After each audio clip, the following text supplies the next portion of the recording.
So folks, I apologize for not getting the video out last night, but you know, we'd come off vacation and I was talking about how high the grass was and everything. And I got to mowing and I got about 3/4 of the way done, and the grass was so high it kept bogging everything down with it. And this was as high as I could cut it on the mower. I had the blades raised as high as they'd go, and it broke a belt. So I went to the only place that has the Cub Cadet stuff, and that was Tractor Supply, to get a new belt. Well, they didn't have the number that was labeled on the inside of my mower, and they had another number, and I kept trying to find out, and I could not pull anything up on the internet saying that the belt would, you know, the numbers would match together, or, you know, if they had any kind of comparison to see if those numbers would coincide with each other to be able to be used. And they assured me that it would work. Well, I got it to the house, and that belt was 8 inches too short, so I had to go the next day, which was yesterday. I'd been working on it. It took a while to get the belt off. When it broke, it wrapped around a couple of the spindles under the deck, so I had to take the covers and everything off to get it out. And then yesterday I went back to another Tractor Supply and was able to perfectly match the numbers. I got that belt home. It took a while to get everything on it and get it tightened down and everything, and got it all taken care of, and got the yard finished up. So that's why there wasn't a video, because I was underneath the lawnmower. So got one here for you, article that kind of just was posted but slipped through for various reasons, and I don't think they wanted to acknowledge it on the mainstream, so they bypassed it and never got any coverage, but was able to dig it out, and thought we'd bring this to you.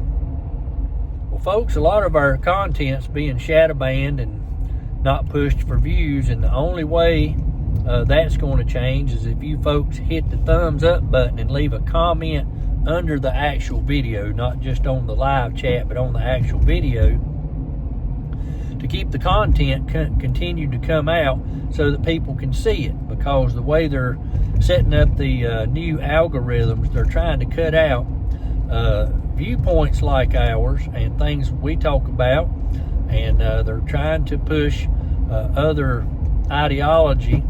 And so the only way we can beat the algorithms is by comments, thumbs up, and sharing. So wanted to let you folks know about that.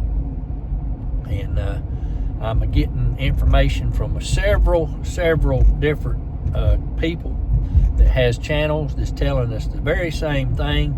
And one of them was even able to get in contact and speak to somebody at the platform here, and that's exactly what they were told.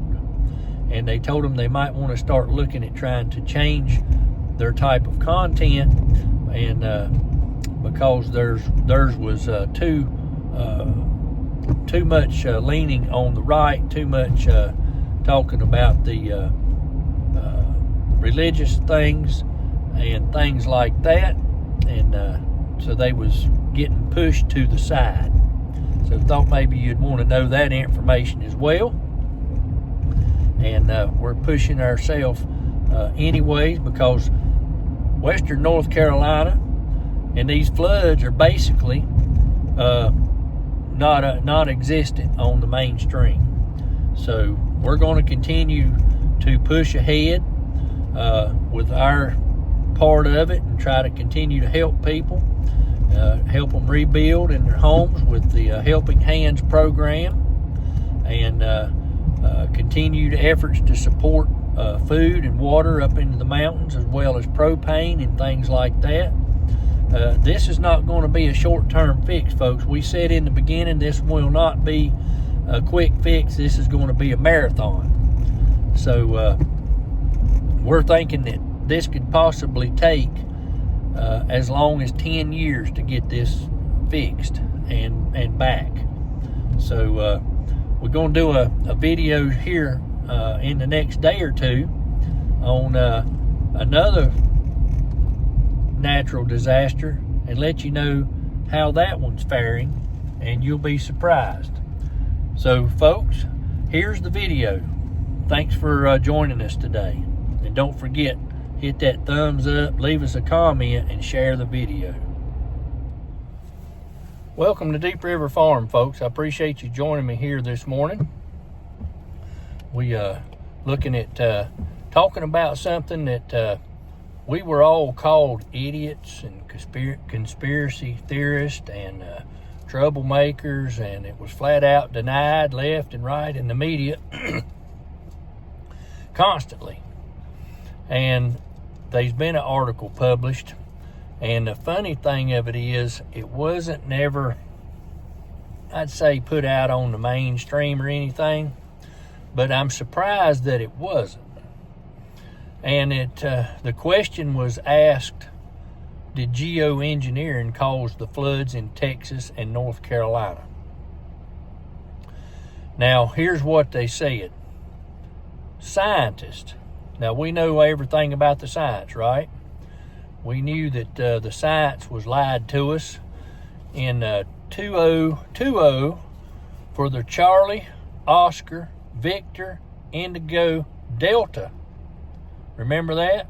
Remember how we was told that this thing was going to get us all, and you had to take the poke, and if you didn't take the poke, you was going to decease or expire? You have to be careful what you say here, folks. But the scientists are blaming unusually warm oceans, not any of the cloud seeding, for the Texas and North Carolina floods. Yet, here's the kicker, lawmakers seek to ban the geoengineering, though no such projects exist in North Carolina. My goodness, if it don't exist, why do I see it almost daily? People all over the state send in and comment from here, there, and everywhere in North Carolina that they're seeing it. Yet they say here that it does not exist. Now, there's your science right there, folks, another lie. Now, the article blames viral post, saying that there was weather control planes for July's deadly floods in Texas. Well, if I'm not mistaken, they sprayed, 2 days before that? And then they go on to say, and by extension, last year's Hurricane Helene in North Carolina, are ricocheting across social media and even Capitol Hill, but the atmospheric scientists, those scientists again that lied to us, say the physics simply don't add up. Well, yeah, you can make data do anything you want to do depending on how much money's behind it. Here's what they say, you might squeeze out a few hundredths of an inch of extra rain, enough to help a farmer. Nowhere near enough to flood a county. And this come from a guy that was over the atmospheric sciences. And, if they wasn't able to do but so much, why did they do it? It cost a lot of money to do this. So if it's not producing enough to worry with, then why do they continue to do it? It's a good question, ain't it? Now, here's the big one here. We was lied to for years saying all this never existed and everything else. They go on in the article to say cloud seeding developed in the 1940s. So this has been going on since the 40s, yet the mainstream media has been saying that we were conspiracy theorists and liars and didn't know what we was talking about, and they denied and denied and denied that it exists. And then right here it comes out and says since the 40s. And it involves releasing silver iodide or dry ice particles into the cold clouds to jumpstart precipitation. Ain't that something? But, it's only going to be just a few hundredths of an inch, those scientists say.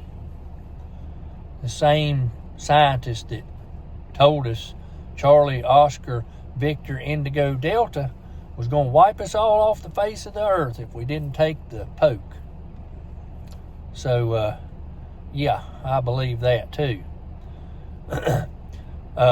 One of the aircraft companies did fly a 20-minute seeding mission 2 days before the Texas flood, and said the target area was well outside the flood zone, and the effect of any seeding typically fades within an hour. Now, another lie right there.